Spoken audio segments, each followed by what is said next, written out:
जो आपका कहना है जमीन तो हमारी है, सरकार है, हम तो यहाँ पर उनको रहने दे रहे हैं, लेकिन हम अपनी जमीन पे अपना अधिकार क्यों नहीं कर रहे? वन विभाग का निर्माण कब हुआ? अंग्रेज आए तब। और आदिवासी तो अंग्रेजों से हजारों साल पहले से यहाँ पर रह रहे हैं। आज जिस जंगल में जिस वन विभाग को संजोया गया, ये देखा गया जहाँ पर आदिवासी समुदाय है वहीं वन विभाग बचा है, बाकी वन विभाग कट के बड़े उद्योगपतियों के बलि चढ़ गया है। मध्य प्रदेश में मेरी जानकारी में पिछले साल शायद 25,000 बीघा के 2500 बीघा जमीन 2500 बीघा जमीन अडानी ग्रुप को दे दी है। बिल्कुल जंगल काटे जा रहे लगातार। ठीक है, अडानी ग्रुप को आप जंगल दे रहे हो, हसदेपुरा काट के बड़ी कंपनियों को दे रहे हो, और आदिवासी समुदाय जिस पे एक मतलब कहे कि वो 1 हेक्टर जमीन पे बैठा हुआ है, उसका पट्टा देने में कह रहे हैं कि वन विभाग खत्म हो जाएगा। मतलब हजारों बीघा जमीन उद्योगपतियों को दे सकते हो, लेकिन आदिवासी समुदाय जो बरसों से बैठा हुआ है, आजादी से पहले बैठा हुआ है, उसने कुआं खोद रखा है, वहां पर पेड़ पौधे हैं, घर बना रखा है, अपना जीवन यापन कर रहा है, उसकी 2 पीढ़ियां वहां कब गई है, उस जमीन को देने में उनको जोर आ रहा है। देने की बात ही नहीं है, वो मालिक है वहां का, सिर्फ कागजी हक नहीं है उसके पास। कौन सा हक नहीं है? कागजी हक है।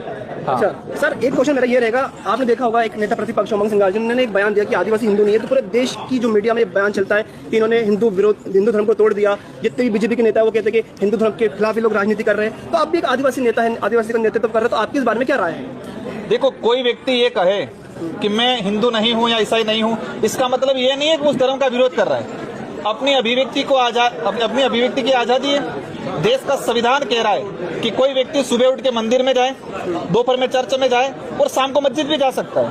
मतलब उसकी आस्था का विषय, देश की संविधान स्वतंत्रता देता है। और आदिवासियों की जब बात आती है, धर्म की बात आती है, आज वर्तमान में समय में आदिवासी समुदाय हिंदू भी बना है, ईसाई भी है, जैन भी है, कई मुस्लिम भी है, बौद्ध भी है। तो आदिवासी समुदाय की अपनी पूजा पद्धति, अपनी संस्कृति को जीर्ण शीर्ण कर दिया गया है।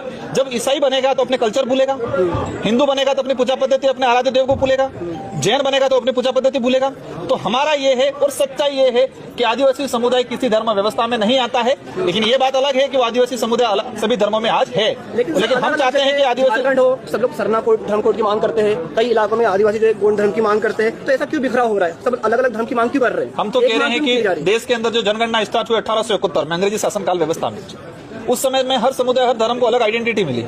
1871 से लगा के 1951 तक आदिवासियों को अलग से धार्मिक उनकी पहचान मिली, अबोरिजिन के नाम से, ट्राइबल्स के नाम से, इंडिजिनस के नाम से। तो हम 1931 की जनगणना को आधार मान के हम सरकार को कह रहे हैं कि आज जैन समुदाय 2011 की जनगणना के हिसाब से लगभग 42 लाख है, और सरना धर्म आदिवासी के नाम से वो 49 लाख है। तो 42 लाख वालों को मान्यता मिली है, तो जो 50 लाख के आसपास है उनको मान्यता नहीं, क्यों नहीं? जो उन्होंने मतलब अंकित किया है। और देश के अंदर देखा जाए वर्तमान में 15 से 16 करोड़ के आसपास ट्राइबल हैं, और इसमें से ना करते 6 से 7 करोड़ ट्राइबल अपने आप को आदि धर्म के नाम से